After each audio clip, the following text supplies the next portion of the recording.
Santapan Harian Rabu 23 November 2022.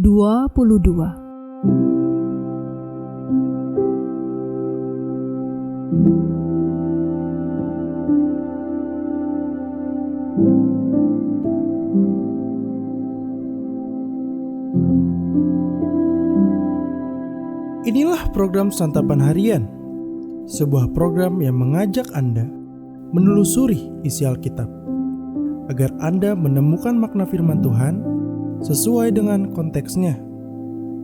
Santapan Harian tertuju bagi Anda yang ingin memiliki kehidupan rohani yang segar, kuat, dan sigap. Hari ini kita akan membaca Ulangan pasalnya yang ke-12, ayatnya yang ke-29 hingga ayatnya yang ke-32.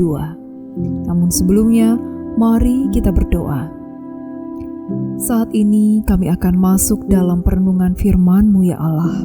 Tolonglah kami untuk mengerti makna firman-Mu dengan benar. Di dalam nama Putra-Mu yang kudus, Yesus Kristus, kami memohon. Amin. Ulangan 12 ayat 29 sampai 32. Apabila Tuhan Allahmu telah melenyapkan dari hadapanmu bangsa-bangsa yang daerahnya kau masuki untuk mendudukinya, dan apabila engkau sudah menduduki daerahnya dan diam di negerinya, maka hati-hatilah supaya jangan engkau kena jerat dan mengikuti mereka setelah mereka dipunahkan dari hadapanmu, dan supaya jangan engkau menanya-nanyanya tentang Allah mereka dengan berkata, bagaimana bangsa-bangsa ini beribadah kepada Allah mereka, aku pun mau berlaku begitu. Jangan engkau berbuat seperti itu terhadap Tuhan Allahmu, sebab segala yang menjadi kekejian bagi Tuhan, apa yang dibencinya, itulah yang dilakukan mereka bagi Allah mereka. Bahkan anak-anaknya lelaki dan anak-anaknya perempuan dibakar mereka dengan api bagi Allah mereka. Segala yang kuperintahkan kepadamu haruslah kamu lakukan dengan setia. Janganlah engkau menambahinya ataupun menguranginya.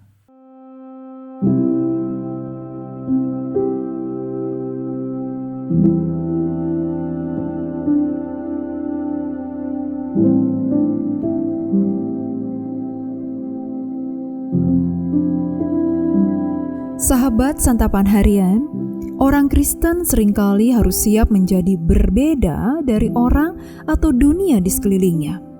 Prinsip-prinsip hidup yang dilahirkan dari iman kepada Allah menempatkan kita menjadi orang yang senantiasa membawa terang di tengah-tengah kegelapan.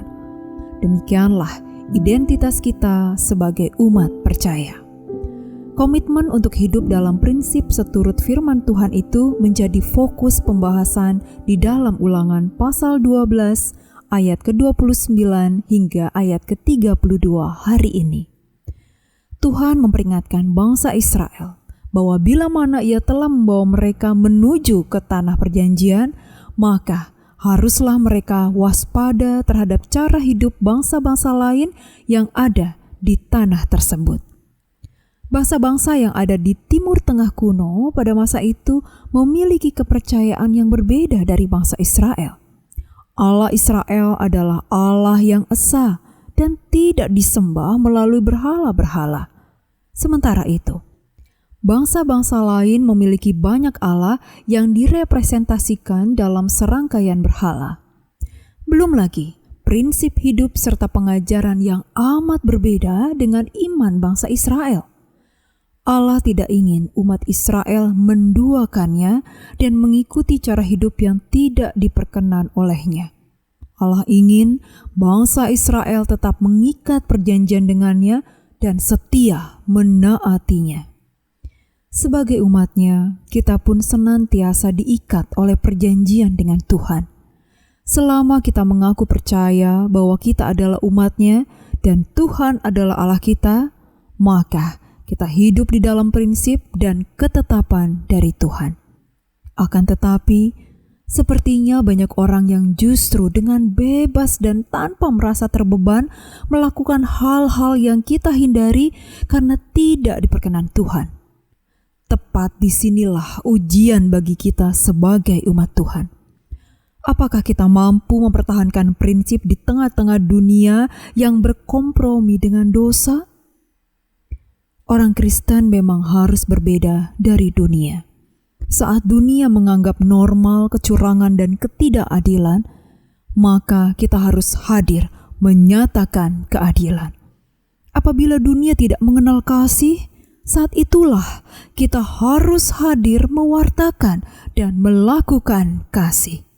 Itulah prinsip yang tak dapat ditawar lagi. Mari kita berdoa. Tuhan Yesus, karena kasih-Mu, Engkau memberikan diri-Mu untuk disalibkan bagi kami. Kami menyerahkan diri ini kepadamu di dalam ketaatan akan kehendak-Mu. Di dalam nama-Mu Yesus, kami bertelut. Amin.